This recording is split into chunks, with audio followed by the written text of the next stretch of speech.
Hi guys, welcome back to my YouTube channel. Thank you for watching. Today's YouTube video is going to be something completely different. We're going to talk about breastfeeding, and I'm going to share with you my breastfeeding journey. Now, breastfeeding, you may think, oh, it's so easy, something natural, everybody can do this, but you'll be surprised, like so many women have so many difficulties trying to breastfeed, and it becomes an unpleasant journey and it stops you from wanting to breastfeed. And some people have had so many horror sort of stories about bleeding and like infections and all sorts, and it puts you off. And for a first-time mum, I think it's something that you want to avoid sometimes. There are so many benefits to breastfeeding, so if you can, definitely give it a go, and a lot of midwives do try and encourage it. I think looking back, there are a lot of do's and don'ts that I would now like to share with you guys. So one of the main thing is learning the technique. The technique is so important of how you get your baby to latch onto the nipple, because it should not be painful. So if you're finding breastfeeding is painful, consult your midwives or your health visitors, because honestly girls, it should not be painful. The other thing is you can use things to help support the breastfeeding process, because when I was trying to breastfeed, there were points where my daughter would latch and then forget how to latch, and I thought, what is going on? Am I doing something wrong? And I realised that you can have nipple shields. They aid you in arranging, like, so basically it helps you find the positioning of the latching process, and it does make a massive difference, especially if you're finding that it is painful when you are trying to have your baby latch onto you. So nipple shields are definitely a must, and some nipple cream. Seriously girls, it does wonders, like especially if you're feeling sore around the area. When you're learning the technique, it is very important. One of the other things that I found quite helpful is knowing how to self-express. You may not necessarily want to straight away start using and expressing equipment to help you express, but self-expressing, just learning the techniques to help massage the area to help produce milk, so you don't feel that pressure that, oh, am I actually producing enough milk? Because in the beginning, in the early days, you don't actually produce a lot, and it's a gradual process because the brain needs to learn how much supply and demand is, and that's how more will be created. So learning how to self-express is so important.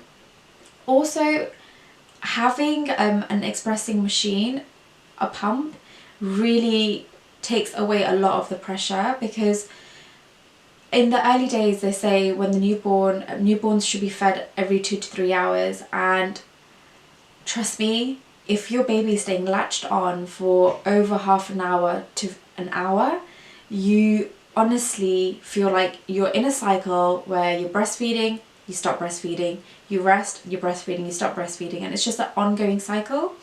So in the night, especially when you want to get a little bit of sleep, and also allowing your partner to help you, like share the journey as well of them feeding the baby, expressing your own milk and giving that to the baby, there's no problem in that, there's no harm in that, and it really does help. Like I found that it helped me loads to just get some rest in the evening, or for me to just get a bit of a break, because you'll constantly just feel exhausted. So just trying to do these things to help assist you, and especially with the expressing, I found that knowing how much I was giving my daughter made me realise, okay, I need to pump this frequently, and I am giving sufficient milk to her, and I could slowly, gradually increase my own production to fulfill sort of what she required, because as they get older, they do want more, and the feeds may become a little bit more spaced out. So those, I think, were really good points.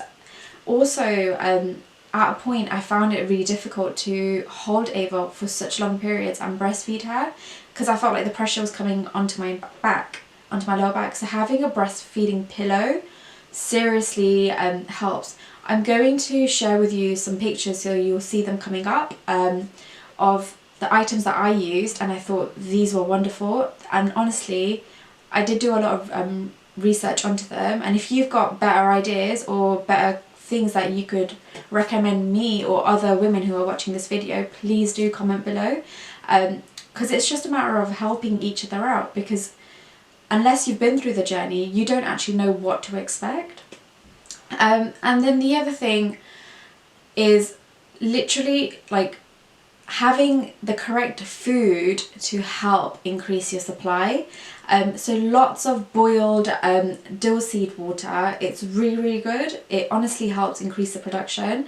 And also oats, so porridge, lots of oat based products, food, really increased my own production. So you feel really silly at stupid hours in the morning eating porridge or having an oat bar, but seriously it's so helped with the production, so 100% recommend that. And having a combination of boiled water with dill seeds and fenugreek seeds, it really does increase your production. So those are I think the points that I found really helpful, things that had helped me during my journey. And also, before I forget, having breast pads. Seriously girls, you don't want to be outside, out and about, and feeling like crap, I am leaking. Because it happens, and it happens at the most randomest times, so definitely make sure you have your breast pads, like they do wonders. I really hope this video has been helpful. If you have any more suggestions regarding breastfeeding, please do feel free to comment below. It's about helping one another out and honestly just supporting each other, and I hope that I've been able to help you guys if you are new mums and you're thinking about breastfeeding. So I hope this video has been helpful for you girls, and lots of love.